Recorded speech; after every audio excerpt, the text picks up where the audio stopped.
Sci Access, May 11, 2024. STEAM Accessibility and Spaceship Earth. Possibilities and Paradigm Shifts. Adrienne, Provenzano. Well, hello, and thank you, Sci Access, for the opportunity to present today. My name is Adrienne Provenzano. I'm a STEAM educator. I'm an arts integration specialist, and I'm a volunteer with NASA's Solar System Ambassadors Program. I'm so pleased to be here at Sci Access to speak with you today about STEAM accessibility and Spaceship Earth possibilities and paradigm shifts. Verged on the threshold of infinity, we see our world as it truly is: small, silent, fragile, alive, a drifting island in the midnight sky. It is our Spaceship Earth. So wrote Ray Bradbury, the author. And on this image, on this slide, I have three images of Earth from space. One is from the Apollo 8 astronauts showing the Earth as they came around the moon. Get the camera, get the color film. The next image is of Earth taken by the Apollo 17 astronauts in 1972, the last time humans visited the moon. And then is an image of the test of the Orion spacecraft. No people on board that time, hopefully next time. And the Orion also took beautiful images in 2022 of the moon and the Earth. We are on a spaceship, a natural spaceship, Spaceship Earth. It spins around, it orbits, and we learned more and more about this just a few weeks ago. Because what happened?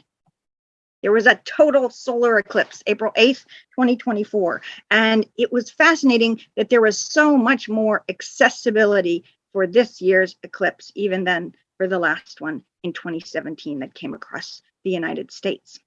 Many devices were used: the light sound device, the Cadence tactile graphics tablet, the Eclipse Soundscapes Citizen Science Project, the NASA Cervi Braille and tactile graphic solar eclipse book. And there was a lot of news media coverage before, during, and after the eclipse, including about accessible materials. And I have some images on this slide of some of those resources. Yesterday, the co-creator of Light Sound gave a wonderful talk, Dr. Alison Bierla, and her co-creator of that light sound device, turning an eclipse into sound, was Dr. Wanda Diaz-Merced. And Dr. Merced has said in the past something very eloquent, which is, I think that science is for everyone. It belongs to the people, and it has to be available to everyone because we are all natural explorers. I dream of a level scientific playing field where people encourage respect and respect each other, where people exchange strategies and discover together. And that's really what the Sci Access Conference in Philosophy is all about, isn't it? Well, I'm dressed today as Amelia Earhart, who was also a natural explorer and an advocate of STEAM education. When we talk about accessible STEAM, what is that? It's multimodal, it's multisensory. There are tactiles, haptics, visual, auditory, kinesthetics, and more. There are different kinds of devices, assistive devices, and technologies. Accessible STEAM, that's science, technology, engineering, the arts, and math. That's about challenging stereotypes and stigmas. It's about providing tools and opportunities. It's about empowerment and advocacy. It's about having a growth mindset. I can do it. I can't do it yet. And also using universal design principles. Well, today I'm focusing on Earth observation and astronomy examples: Earth science, and space exploration. This slide has a poster from NASA of the current Earth fleet, about 24 different satellites that are flying around the Earth, and also the International Space Station. There are more than 200 experiments going on up there, and some of them are taking data from sensing the Earth. So there's an image of the ISS here as well. And there's also an image of the exterior of NASA's headquarters in Washington, D.C., where there's a new Earth Information Center. And more of these resources are being made accessible in various ways. Two examples: My NASA Data. This is a curriculum program, all sorts of lesson plans that are created by a wonderful team, and they use NASA data from these satellites. Recently, their video tutorial about rising sea levels was created to have half of it talk about the general lesson plan and the other half discuss how to use this in an adaptive and accessible way. So things like using tactile graphics and using screen readers.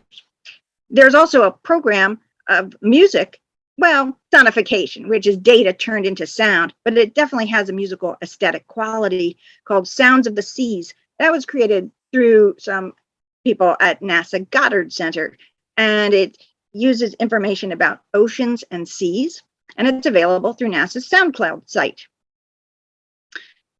So now I'll move on to some astronomy examples, studying that great cosmos we're all part of. Earlier this year, NASA released on its NASA Plus Live or NASA Plus free streaming service something called the Listen to the Universe video. It's about a half an hour. You learn all about what sonification is. And I'm just going to play a little excerpt of a sonification of the galactic center. So the image of it is on the screen, and you'll hear how some of that data was turned into sound.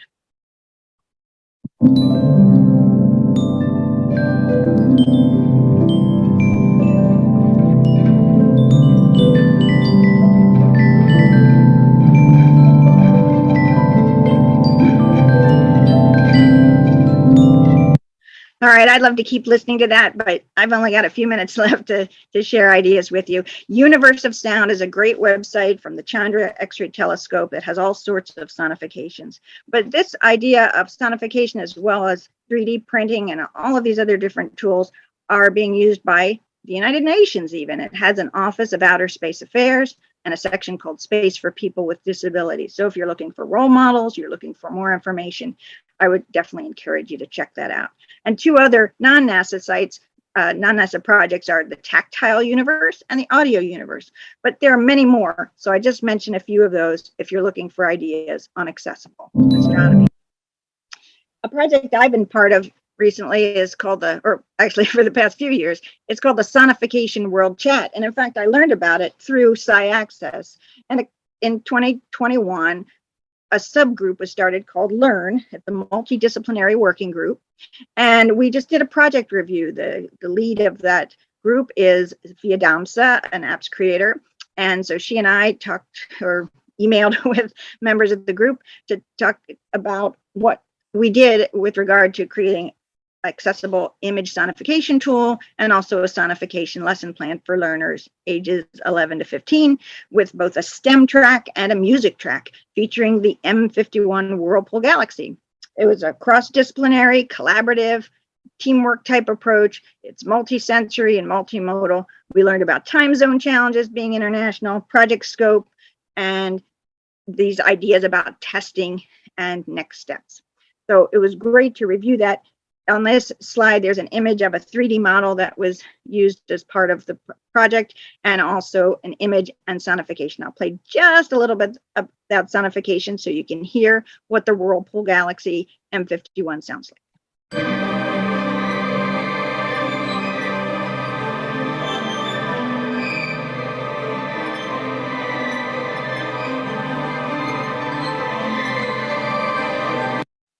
And what's interesting about that sonification, it layers different data that were collected in different wavelengths. And so you can separate out the wavelengths and separate out the sonification, and you can combine them. And you can also have tactiles that represent the composite of all those layers and also separate them out. These are very interesting ideas of how to learn and how to make things accessible. Well, who has the right stuff? I want to finish up talking a little bit about role models and how important that is for accessibility and STEM here on Spaceship Earth and into the cosmos.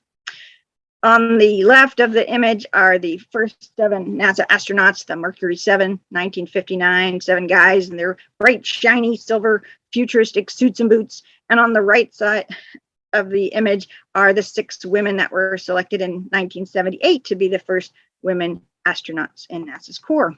This next slide shows Stephen Hawking, the professor, on his parabolic flight in 2007. And more recently, we know about Mission Astro Access, which is an offshoot program of SciAccess, and the European Space Agency has selected its first para-astronaut. But the reason I also have on this slide mention of Ray Bradbury, the author I quote at the beginning of the presentation is that in the 1980s, he wrote a script or a story that was for a public television program called Wonderworks. And Walking on Air was about a teenage boy, or maybe younger. He had a dream of going to space, but he had limited mobility. And many people said, you can't do that. But his teacher inspired him and said, go for it. And the dream is realized. So there's this importance of arts and humanities and inspiration and providing role models and possibilities and paradigm shifts. Challenges and opportunities. I'm going to close up by some questions that you might be asking yourself now or after the conference. What might your role be? And I'll be asking myself these questions as well. What resources have you found useful in making STEAM accessible for yourself and for others? What resources do you wish existed? And how can you use STEAM to imagine, design, create, encourage creation of resources? What resources are you hearing discussed at this conference that you might explore further? And who are your role models? Who are your mentors? I'm dressed as one of my role models, Amelia Earhart. Are there stereotypical portrayals or tropes about disabilities you've been noticing in arts and humanities and entertainment? Do you want to change them? What content might you create and what feedback might you provide? And I'll close up with an image from the painter Van Gogh, of Starry Night. And I do believe this has also been created as a tactile version. And Vera Rubin, the astronomer, who once said, it's an incredible universe we're in, and how could you do anything but try and learn about it? The Vera Rubin telescope, named after her, comes online this year, next year. And already from the beginning, their education and outreach people are making accessible materials. I thank you for attending this presentation. I'd be happy to field any questions. Maybe I'll have a few answers. Put your comments also in the chat. And thank you again for the opportunity to be part of SciAccess 2024. SciAccess. Learn more at www.sciaccess.org.